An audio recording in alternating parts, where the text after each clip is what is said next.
தொடர்புத்துறை அமைச்சர் ஃபோமி ஃபாஜில் தன்னை விளம்பரப்படுத்திக் கொள்வதை தவிர்க்க வேண்டும் என்று முன்னாள் அமைச்சர் கைரி ஜமாலுடீன் அறிவுறுத்தினார். அரசாங்கத்தின் செய்தி தொடர்பாளராக இருக்கும் அவர் அரசாங்கம் கொண்டுள்ள மக்கள் நல திட்டங்களை மக்களுக்கு தெளிவாக எடுத்துரைக்கும் பொறுப்பில் இருப்பதை உணர வேண்டும் என்று கைரி ஜமாலுடீன் வலியுறுத்தினார். அண்மையில் பிரதமர் டதஸ்ரீ அன்வார் இப்ராஹிம் மிகப்பெரிய மக்கள் நல திட்டத்தை வெளியிடவிருப்பதாக ஃபோமி ஃபாஜில் தெரிவித்ததை அடுத்து மக்களிடையே பெரும் எதிர்பார்ப்பை ஏற்படுத்தியது. ஆனால் மறுநாள் முட்டை விலை குறைப்பு மட்டுமே வெளியிடப்பட்டதும் பெரும்பாலான மக்கள் ஏமாற்றத்தையே உணர்ந்ததாக கைரி ஜமாலுடீன் தெரிவித்தார். ஸ்லாங்கூரில் போக்குவரத்து குற்றங்கள் அதிகரித்துள்ளதாக ஸ்லாங்கூர் மாநில போக்குவரத்து குற்றப்புலனாய்வுத்துறை உதவி ஆணையர் ரத்தோ அமாட் கமாரூன் ஜமான் மெகாட் தெரிவித்துள்ளார். கடந்த 10 நாட்களில் 57,491 சாலை குற்றச்சம்பவங்கள் பதிவு செய்யப்பட்டுள்ளதாக அவர் கூறினார். இதில் 13,417 வாகனங்களுக்கு அபராதம் விதிக்கப்பட்டுள்ளதாகவும் 544 வாகனங்கள் பறிமுதல் செய்யப்பட்டுள்ளதாகவும் ரத்தோ அமாட் கமாரூன் ஜமான் மெகாட் தெரிவித்தார். தற்போதைய அரசியல் சூழலில் பெர்சாத்து கட்சி தவிர்க்க முடியாத ஆளுமை கட்சியாக இருப்பதாக பெர்சாத்து கட்சியின் உதவி தலைவர் டதஸ்ரீ அமாட் ஃபைசா லசூமு தெரிவித்துள்ளார்.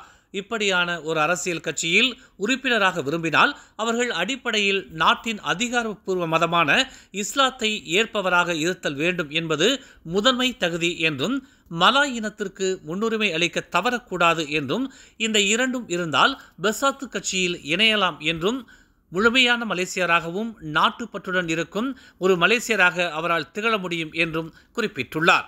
பெர்சாத்து கட்சியின் கொள்கைகளை உள்வாங்கியவர்களால் மட்டுமே எதிர்கால மலேசியாவை கட்டமைக்க முடியும் என்று ஃபைசால் அசூமு தெரிவித்துள்ளார். கெடா மாநில அரசுக்கு யாருடைய தயவும் தேவையில்லை என்று கெடா மந்திரி வசார் முகமது சனூசி முகமது நோர் தெரிவித்துள்ளார். மலேசியாவின் முக்கியமான மாநிலமாகவும் வளமான மாநிலமாகவும் கெடா இருப்பதாக முகமது சனூசி முகமது நோர் தெரிவித்துள்ளார்.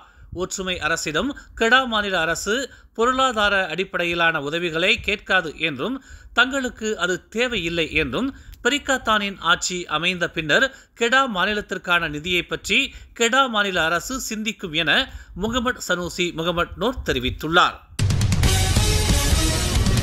சுங்கை பக்காப் இடைத்தேர்தலுக்கான வேட்புமனு தாக்கல் நாளை நடைபெறவுள்ள நிலையில் அங்கு மழை பெய்யும் சாத்தியம் இருப்பதாக மலேசிய வானிலை ஆய்வு மையமான மெட் மலேசியா தெரிவித்துள்ளது. எனவே வேட்புமனு தாக்கல் செய்யும் சமயத்தில் சம்பந்தப்பட்டவர்கள் எச்சரிக்கையாக இருக்குமாறு மெட் மலேசியா கேட்டுக்கொண்டுள்ளது. நாளை காலை 9 மணிக்கு வேட்புமனு தாக்கல் தொடங்குகிறது. 12 ஆண்டுகளுக்கு முன்பு தூங்கிக் கொண்டிருந்த கணவரை கொன்ற வழக்கில் முன்னாள் கடைக்காரர் மற்றும் இல்லத்தரசியின் தூக்கு தண்டனையை பெடரல் நீதிமன்றம் குறைத்துள்ளது.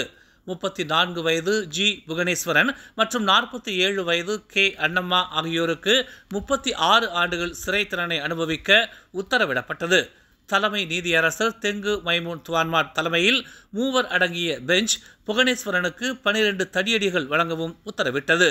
கடந்த ஆண்டு இவர்களுக்கான கட்டாய மரண தண்டனை ரத்து செய்யப்பட்டது. சிங்கப்பூர் துறைமுகத்தில் கடந்த வெள்ளிக்கிழமை 2 கப்பல்கள் மோதியதை தொடர்ந்து சுமார் 400 டன் அளவுக்கு எண்ணெய் கசிவு ஏற்பட்டது. இதனால் பெங்கராங்கில் உள்ள சுங்கைரங்கிட் மீன்பிடி தளத்தில் உள்ள சுமார் 200 மீனவர்கள் கடந்த 5 நாட்களாக கடலுக்கு செல்ல இயலாமல் தவித்து வருவதாக தெரிவிக்கப்பட்டுள்ளது. அப்பகுதி மீனவர் சங்கத்தில் உறுப்பினர்களாக உள்ள 183 மீனவர்கள் சுங்கைரங்கிட் கடல் பகுதியில் மீன்பிடிக்க இயலாததால் பெரிதும் பாதிக்கப்பட்டுள்ளதாக சுங்கைரங்கிட் மீனவர் நல சங்க தலைவர் ரோஸ்லி முகமது அலி தெரிவித்துள்ளார். கடந்த திங்கட்கிழமை சுங்கைரங்கிட் கடற்பகுதியில் மீன்பிடிக்க சென்றபோது எண்ணெய் கசிவு ஏற்பட்டதை அவர்கள் கண்டனர். பாலஸ்தீனியர்களின் துன்பத்தை அரசியல்வாதிகள் பயன்படுத்தி புள்ளிகளை பெறக்கூடாது என்று பிரதமர் டதஸ்ரீ அன்வார் இப்ராஹிம் தெரிவித்துள்ளார்.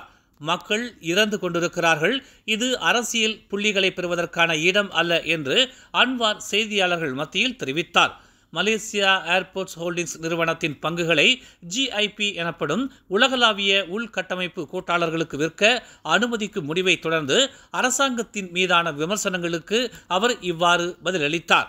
இஸ்ரேல் பயன்படுத்தும் ஆயுதங்களை உற்பத்தி செய்ததாக கூறப்படும் பாதுகாப்பு நிறுவனங்களில் அதன் பங்குகள் மூலம் இனப்படுகொலையில் இருந்து லாபம் ஈட்டுவதாக குற்றம் சாட்டப்பட்ட அமெரிக்க முதலீட்டு நிறுவனமான பிளாக் ராக்குடன் GIP தொடர்பு கொண்டுள்ளது என்று விமர்சகர்கள் பலர் குற்றம் சாட்டினர். நேற்று கைரி ஜமாலுடீனும் முக்ரிஸ் மகாதீரும் அரசாங்கத்தின் முடிவை விமர்சித்தனர்.